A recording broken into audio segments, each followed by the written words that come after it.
Welcome to Madeline Con 2017. We got quite a lineup today. I'm not going to go through the lineup every time, so we're going to just jump into this one. Sure. Right now, we have a guest I've been trying to get out here. Spoiler, it's not you, Mark. Since we started. Man. But I'm so glad Mark's here. I've been trying to get Blair out here since we started, but she's in the city, and I don't have a car, and it's so difficult. She's here!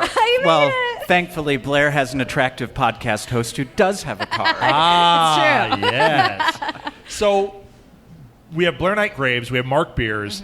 They do a show called Professional Geek. Yes. And they do, it's funny because you're a podcast, but to me, when I think of Professional Geek, I'm actually more drawn to the fact that you do the panels under the name Professional Geek. And I'm like, that is a really cool thing. But the podcast is really good. Yeah. Why, thank you. Yeah, we've been enjoying doing it. We're about 1.5 years in now, which is sort of crazy and remarkable to think about. But I'm really glad that Mark joined me on this ride. And also, I have to say, Rob, big thank you to you, because you helped teach me how to navigate the con circuit and how to do podcasting. So I'm very grateful to be here. I'm very grateful for all your help. It's definitely a cool thing for me because I never thought that I would be getting to go and speak at Comic-Cons. And every time it comes up, I'm still like, I'm speaking at Comic-Con? What the hell? Yeah. We had a weird thing at C2E2 this year that we were the 12th most viewed event on the app, and that we had sitting room only on the floor the whole time. So that I couldn't get in. That was so scary. There's nothing more nerve-wracking than Well, we that. couldn't get in, but we also gave us a chance to sit outside and go, I'm so tired. Well, It's cool out here. You missed a lot of really crazy, awesome stuff. I'm sorry. You know what? I know I did. I did. And I didn't fall off the stage, which... That's a first? I almost pushed you twice. Yes, it came close. But yeah, we had a great time. So I want to get a little history. Sure. I'm going to start with Mark, though. Okay. So, Mark, tell me about yourself and kind of your podcast history. Sure. Well, I hail from Buffalo, New York. Been living in Chicago for... Do you like beef on wick? I love beef on wick. See? Buffalo. I know it from there. Okay, go ahead.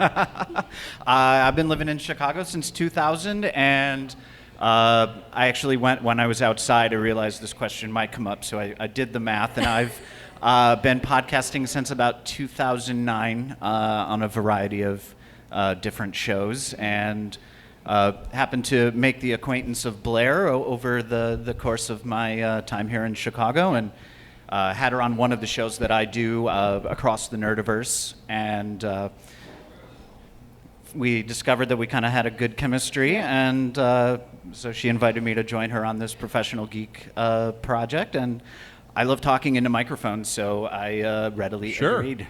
So, Mark, is Professional Geek the only show you're doing currently? Yes, currently. Currently. Yeah. What happened to Across the Nerdiverse? It's on an undefined... Because here's something I noticed about it. So I went on to promote this and some other things, and I'm part of your Facebook group. And I went in and I posted it, and then I noticed the last maybe 40 posts are me. Yeah. So, well, apparently I'm across the Nerdiverse now. Yeah, I have noticed that. We should talk after this. It's a new Geeking Out. Yeah, right. Right, cease and desist. As people grow and lives change, I understand. Things. Well, and your co-host is in England now. Yes. So that yeah. causes... that'll recording hinder across the pond is oftentimes a little difficult. Yeah, but, we had her on an episode of Professional Geek, and it was a very funny thing to schedule.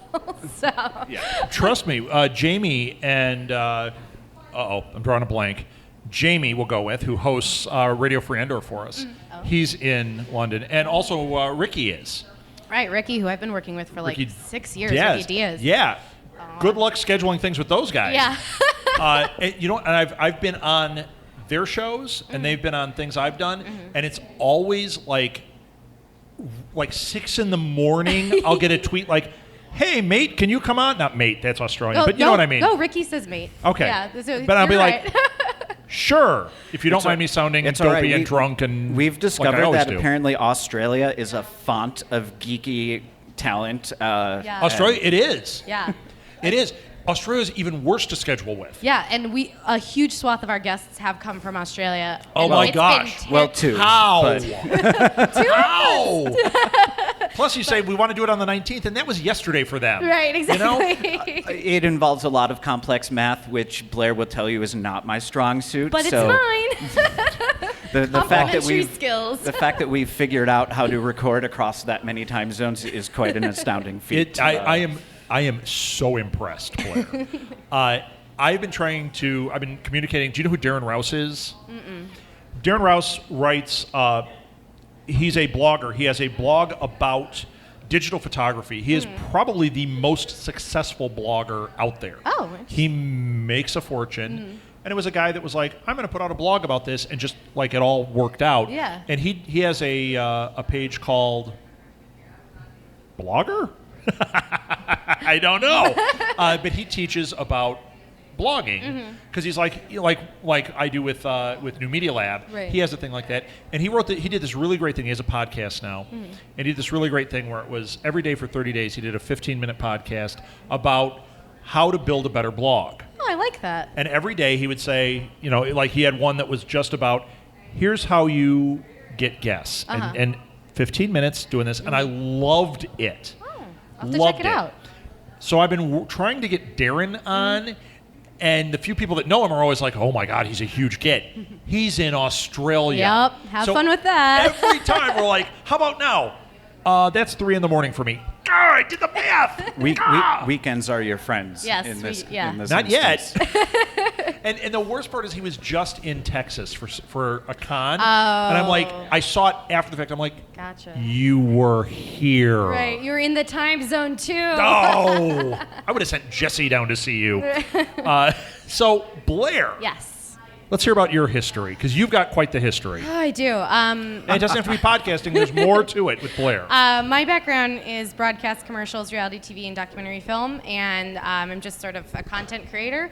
Also did a lot of writing for a lot of websites, freelance a lot of that time, and I just, at some point when I met you back in 2012, I believe, I just realized that this was a really fun thing to do, and like that it fulfilled a creative niche I wasn't necessarily getting doing technical work, which is not to say that working in... You love that. I love working in media, don't get me wrong. But knowing you are like admin, like media admin. You're like, oh my gosh, Yeah. I can categorize video. Yeah. Oh my gosh, I can figure out lists. time zones. Yeah. I'm so happy. Lists. Well, that's what I'm always joking about is like Dungeons & Dragons prepared me for my professional life because all that I'm just a resource manager. That's a producer is just somebody who tells, the You lighting just guy and the you sound just guy have to show a up. Dungeon Master guide in front of you at all times. That's exactly for your life. Yeah, exactly. That's exactly how I function. And Mark, that's a so- plus 20. I don't know why you said that. Yeah, Blair knows what the dice rolls mean. I Yes. do. Oh, yes. But then, as I was continuing on and I wanted to be creating this geeky content, I realized, and I also was working really feverishly on my professional work, I realized that there was a huge intersection, like I just said, about being a professional and being a geek, and that a lot of skills that I developed as a younger nerd basically allowed me to be a successful professional, and so I started being really interested in that idea, and I wanted to know if that was the same for others. And so I think I had sort of beta tested the idea at Indie PopCon like 2 or 3 years ago, and it was fine, and then really kept getting more and more serious about that idea after I'd been doing some really cool like review podcasts for you and doing the reviews for the website I was writing on, and I just eventually talked to Mark and I was like, hey, I can't get this idea out of my head, and I know you know a bunch of cool people and we have really good chemistry and I know a bunch of cool people, let's like see what we can make happen. And it's been like a really wild journey, and it's been really exciting to be able to do the con circuit with the presentation and be able to learn that this is actually like a real thing, that people It is. that you're prepared to be a professional by all the weird stuff you did as a kid. And Absolutely. so it's been awesome to sort of bring my two things together of all my geeky stuff and my professional world that I spend way too much time on. Yeah, it's been a really interesting experiment. I almost like to think of it as kind of like a study of how professionalism has changed, because like we talk about, to a lot of these people who have, gone on to, turn their passions into careers, people who've started their own comic book companies, or who broadcast, professional video game play.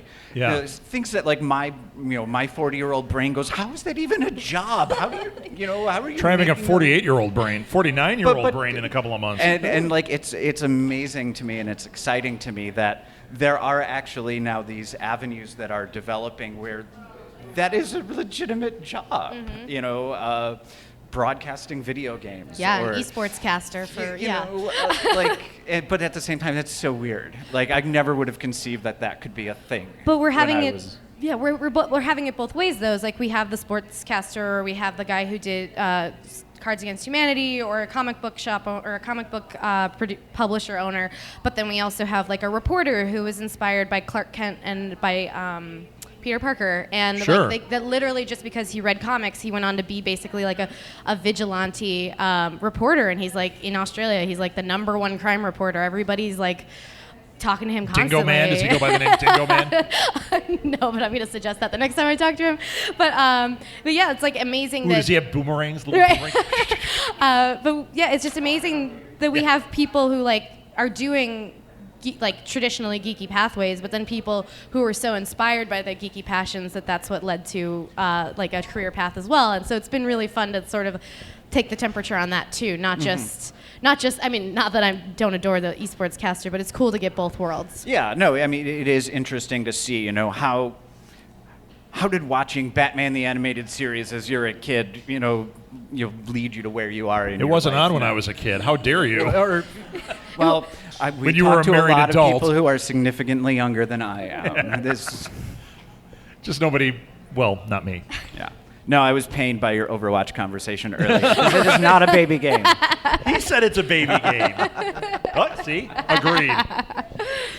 His brother plays with 5-year-olds. Come on. I mean, even though you do have to use your hands, it's Baby game. That's all right. That's all right. I still love reading Caps for Sale, and that's a baby book, so who doesn't, though? Well, I was a little disappointed that I'm Those at Madeline monkeys. Con and there's not a single French girl in a yellow hat. That is sad. Sorry. But the night is young. Fair point. So I want to go back to the history with Blair just a little bit to give you guys a little insight. So we had started our network, and when we started our network, originally Martha and I had this dream that we were going to have 3 podcasts, or 5 podcasts within 3 years. And Whoa, boy, did that blow up. by that time, we were hoping to have 3 people podcasting for us that weren't the 2 of us, right? And that was in July. By October, we had 10 podcasts. By December, we had 32, and about 50 people podcasting for us. And it was like, whoa, what happened? Had to pump the brakes, and we still didn't. We still kept going.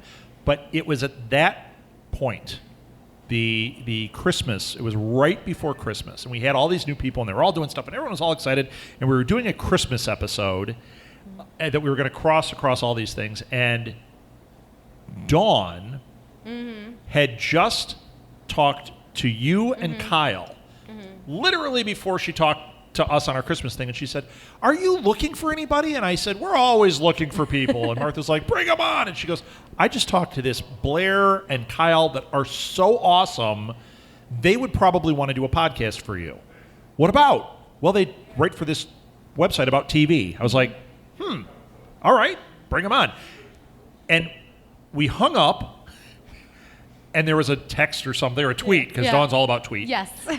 With contact information, and about 45 minutes later, we had another 10 shows because we took on Blair, and then Kyle, and then everybody that worked with them, and it was like, oh, we're a new network again, and we're about 6 months old. Blair was a critical point for us, and that is another reason why, going forward, we would do Comic-Cons. We kept getting panels. So that summer we were at a con, and this guy that we were working with, I'm sitting there with him. I'm like, well, why don't we have panels at this? And he goes, oh, that's the dream. I don't know how you'd crack that nut. I've been trying for years. I was like, I'm going to just ask. And Lo and behold. and I did, and I mean, there's cons where we had 6 panels at a con, and when you get that many, you realize it can't be just you.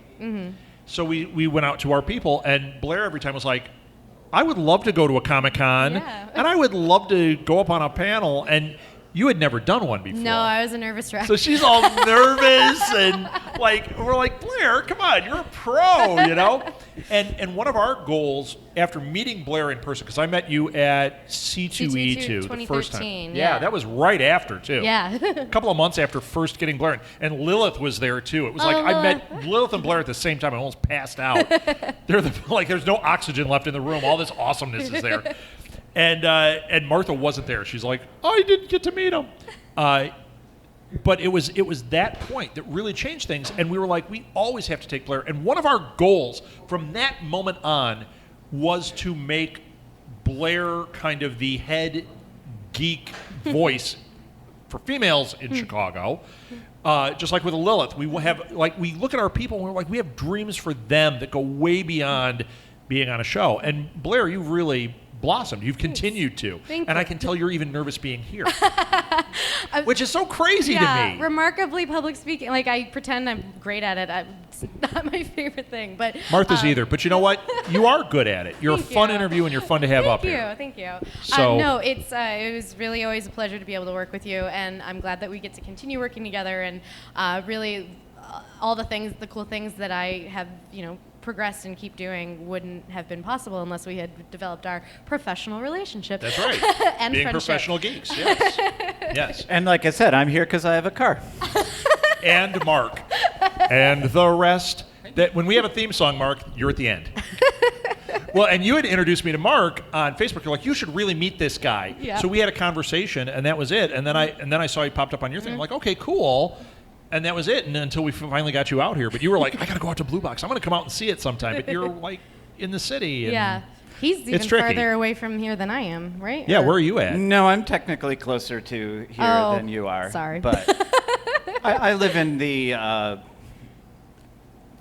Logan? in the Logan Square. Oh, you're in Logan Square. Yeah. Do you know Logan Square was? They said that is the closest thing to Stars Hollow from the Gilmore Girls in reality. Did you know that? Are you a Gilmore Girls fan? I mean, I'm familiar with the work of the said Gilmore Girls. We just watched the final episode of the 7th season. Oh.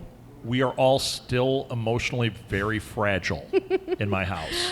My favorite, It was very difficult there at the end. my favorite thing about the fact that I've watched the Gilmore Girls is being really disturbed whenever the actor who played Jack, the really annoying guy in town, shows up in any other movie. It weirds me out to no end. Wait, Jack, do you mean Viggo Mortensen? No, what's his name? Viggo Martinelli? What's his name? I don't watch Gilmore The Girls. guy that was on This Is Us. He was in Guardians of the Galaxy. He's like Yantu's second. Oh, in no. command. Oh, that guy. James yeah. Gunn. That's Sean Gunn. Yeah, James Gunn's brother. Yeah. Isn't he on the Gilmore Girls? Yeah, he's on the Gilmore Girls, And so, he wrote Guardians of the Galaxy.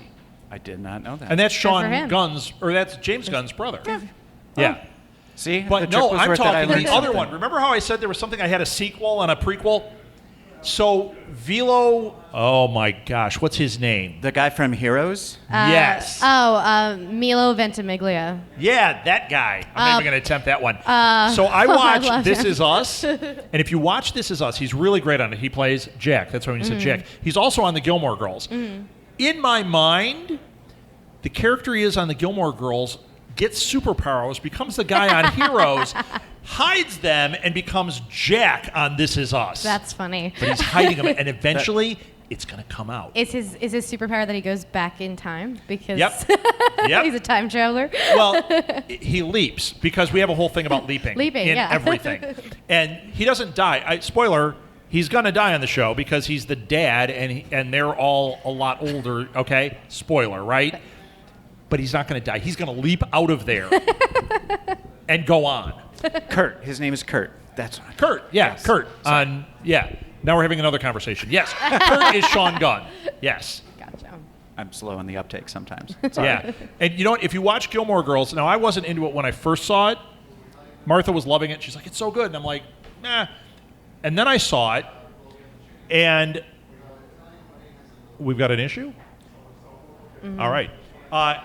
I saw it, and I realized that it's really a screwball comedy. Mm-hmm. It's paced that way because they talk really fast, Yeah. and the jokes are written a certain way, and I realized that's what that show is. If you go into it thinking it's a screwball comedy or supposed to involve that, it's exceptional. If you just watch it, you're like, man, do they talk fast? Yeah, it's my siblings have really been into it, and Doctor Who. It's Doctor Who and Gilmore And Girls. you don't like Doctor Who? No, not. I fall asleep every time. Although I fall asleep in everything. But it's only because I've only started with Christopher Eccleston, so I feel like I should just jump into Tennant. But I'm also watching Jessica Jones right now, and Tennant's face kind of creeps me out. So I have Oh my gosh. like it's been on this whole time, and I've The been like, Purple Man is God. so great. He's great on Jessica Jones. Yeah, oh. I think it's episode 2 of that is a rough one though. There's one of them. Episode 3, like I was. Is it 3? Yeah, I was like just bawling afterward. I was like, this is too emotionally painful. Like, it's rough, but Yeah. you know what? It's exceptional. yeah, it's very good. But boy, how far into it are you? 7 episodes, and I had to stop. I'm gonna take like a 2-week break. Yeah, 'Cause I was like, it's nope. tough. But David Tennant on that is. Yeah. I'll say that's for the Netflix show. Yeah. For their shows, between Kingpin and Purple Man, they have. Those are probably the best Marvel villains I've seen. Yeah, they've done a really, really swell job. They are swell. Swell. It's like my favorite word right now. Swell. I like it. Well, their villain casting has been really great. I mean, Cottonmouth in Luke Cage is also Yes, exceptional. Yes. Yeah. Yeah, Luke Cage is actually my entree into the Marvel cinema or television universe because I really wasn't interested in any of them, and then I watched Luke Cage, and I'm like, well, now I'm going to watch all of them. I would have to say I'm almost only interested. Well, not only. Initially, Daredevil is my character. So when they said that, I'm like, everything else has been blocked out. There's a Daredevil show coming. I love Daredevil, and I think they did a great job. I'm on my way into Daredevil. I Luke Cage back in time to then I went to Jessica Jones, then I'm going to do Daredevil, and then I'm going to force myself to watch Iron Fist, even though I've been told it's not worth it. I've done one episode of Iron Fist. It's all right. It's not great. It's good. Yeah. It's not as good, though. It's just like Daredevil 2 is not as good. There are moments in it that are brilliant, and then they drop the ball on some of it, and you're Yeah. like, oh, because Daredevil 1 is amazing. Only heard good things. Yes. All right. We've digressed here. I want to get back to what you do. Okay. So you've got the podcast. How many episodes into it are you? 20-something. 22? 22? So that's 21 or moving 22? along. Yeah. Oh, you're asking me questions I didn't look up before. That's all right. Yeah. Nobody's holding you to it. You're okay, Mark. Well, that's good. So it's running along. Yes. Well, The whole thing is it's an interview show, so there's a lot of stuff that's contingent on time zones and finding people, and sometimes we're talking to managers or PR people, and it takes like a lot longer than I think Yes. we initially knew or thought that it would, but we've been working on streamlining the process so that we can do more and more episodes. But it's been a really fun experience so far, and actually Mark could probably speak to this more than I can because he's in charge of our guest acquisition. Yeah. Well, I mean, we are basically just working on setting up our next, slate of interviews. And as we were talking about in the car ride up here, adulting is hard because we're like, when can we do it? Oh, I'm not free that day. And one of the things that you were talking about earlier is, how do you get to talk to these people in the weirdest and honestly the most successful method is to just write them and ask them. Yeah. Yeah. And so that's what I do every once in a while. I get to be in my bonnet and sit down at the computer and decide which random people that have entered my purview of vision I want to write a letter to. Some of the best ones I've had. See, I get a lot of them that want to do interviews or that I have these opportunities and I just never do them. But some of them are really big too, where you're like, why haven't you talked to this person? I'm like, but Blair knows that about me. They've been through Twitter. Yeah. Twitter is my best friend. My for that reason. favorite one, because I love this guy so much. I interviewed Doug Jones. And still jealous to this day. Yeah, and the way that happened is I was watching Falling Skies, which I was doing a podcast about, and he was on. And I just tweeted out and tagged him and said, oh my God, Doug Jones is on this. literally probably my number one fanboy moment. And he wrote me back and said, "Gosh, thanks." And I'm like, "Wait, that was actually him." And I wrote him again. I said, "How do we get you on for an interview?" And he goes, "Private message me." Oh. And I'm like, "I don't know how." So I'm like, "Ah." And he just said, "You know what?" I said, I don't know. We're not friends on here other than I don't know. So, and I did. I figured out how to DM him. But it was so funny. I was so nervous. And that was one where we had to go through his agent. You're right. And he was like, "We got to go this route." And the agent was like, "You get 10 minutes. And then they were like, "Mr. Jones says you can have 15 minutes." And we're like, "Okay, I've got my timer out and everything." And I'm so nervous because literally, I was in a movie with Schwarzenegger. I wasn't nervous about him. I was nervous about Doug Jones. I love this guy's work. I think he's a great guy. So I was all freaked out.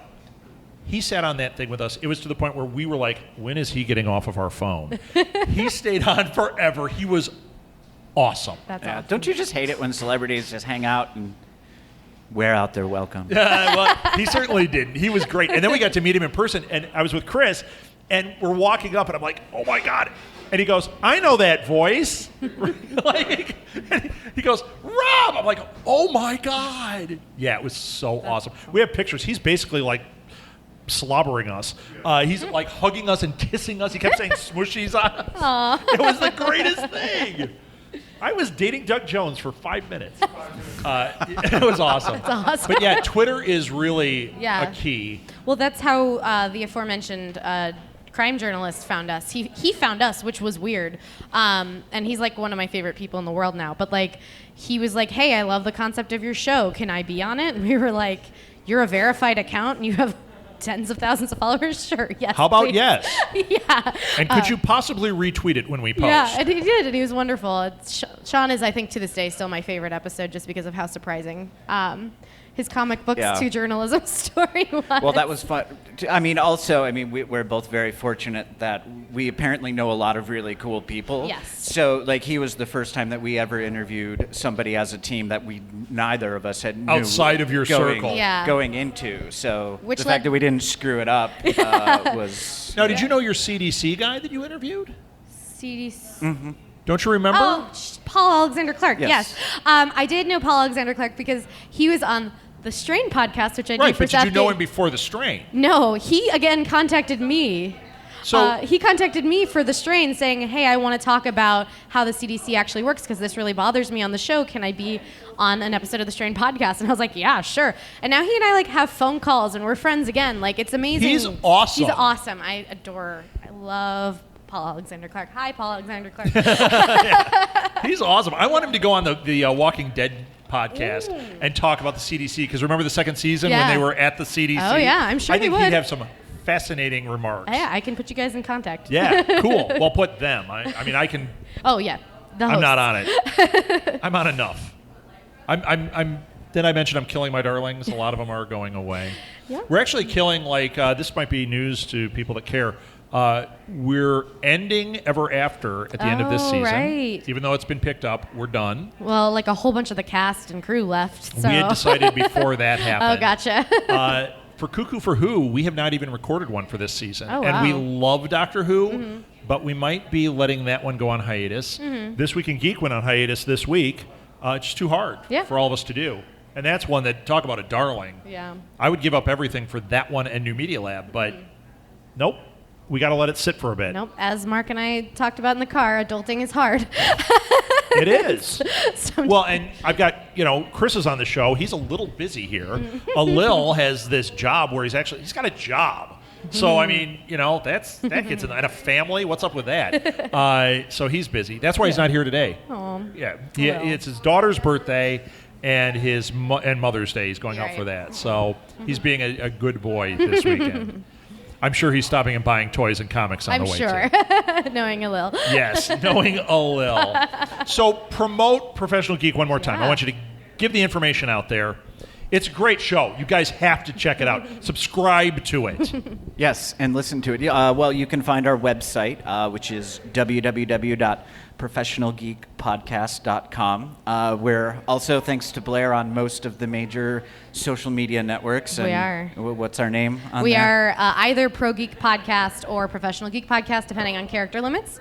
But yeah, we're on almost every place you can listen to podcasts, except I'm working on getting us on iHeartRadio and Spotify right now. But we're on. I'll send you a list. You can get on a lot more. Yeah. We're on Stitcher and I'll send you a iTunes and list. SoundCloud and all that stuff. So I'll send you the list. Yeah, and if you like following people on social media, this one you can follow on Twitter at Blair Loves TV. And he's at Mark Beers. Yeah, I don't really use. Chris, we should start doing that. This is very cute. And he's on. I always find it's helpful to introduce your co-hosts. But Yes. I do too. If people in the Chicago area do want to come and hang out with me on a weekly basis, I also write and host a live-action trivia game show every week. What? Yes. Yes. It's called Riddle Me That. Yep. We like to call it double dare that you can drink during, Yeah. but with less whipped cream. Which is exactly what it was like. I went last week. We perform every Tuesday night at the Logan Bar and Grill in Logan We need to Square. review that for Geeking Out. Yeah. You should come. Mark, tell me. I'll even give you free tickets because it doesn't cost anything to play. Excellent. Wow, you're generous. Yeah. They Tell you what, you can have free tickets to this too. Sweet. They sing It's songs. a fair trade. They Yeah. have great topics. Riddle Me, that's great. I'm We create game shows here. Oh. I did not know that. No. Yes. So we have Trivia Mayhem. Oh, right. Where we take Trivia Mayhem. You've heard of it. Yeah, I know Trivia Mayhem. Where we've got a minimum of 13 like trivia games. You roll die, and whatever you get, you have to answer. So Oh, you might wow. get Twilight trivia. You might get Baby Boomer trivia. You may have to answer a Would You Rather, and you better match the audience or you lose. Yeah, we love game shows here. Yeah. That appeals to my sense of anarchy. So Yeah, that's a good word for it. We should have renamed it. And you know me, I can't remember the score. I mean, it's awful. It's awful. Or rules. Yeah, I make them up as we go along. And at the end, it doesn't really matter. If I win, it matters. But otherwise, it doesn't really matter who wins. And I've made it so I can win. So, yes, we will send somebody to riddle me that. All right. That sounds incredible. Please Blair, do. anything else from you? Ooh, Professional Geek. I think, I just really want to put that out there. We've been having a really good time. Yes. We just started actually, like our blog is in full swing now. We have a blog manager named Zach who is awesome, and he's forcing us to write. And so I'm actually like writing professional articles now, or writing about the things that we're super nerdy about. Yes, I have an ongoing series called Video Games I'd Rather Be Playing Instead of Writing About, but Zach is mean and makes me write about them. Awesome. Yes. So check out the blog. That's been coming up a lot. Make And- sure you tag me and Okay, stuff, and we'll for put sure. stuff on Geeking Out. We'll put stuff Awesome. out there because Thank you. I want to promote you guys as much as I can. Thank so you. make sure you tell me, Thank you so much. because if you don't, I don't remember. It's true. Just like in the comments. Yes. Rob. Yeah, or just like you tweet it out and put at SMG Pods, and I'll be like, oh, that's Blair and Mark. Got it. Articles and everything. Yep. Okay. Thank you. Thank you. All right. I Excellent. appreciate Any that. other social media or anything else you got to give? At Blair Loves TV, at Mark Beers, and at Pro Geek Podcast, or at Professional Geek Podcast, depending on the character count. There we go. Let's hear it for him. Thank you, guys. Thank you, everybody. Thank you, Blair. It was so great to have you. Thank you for having me.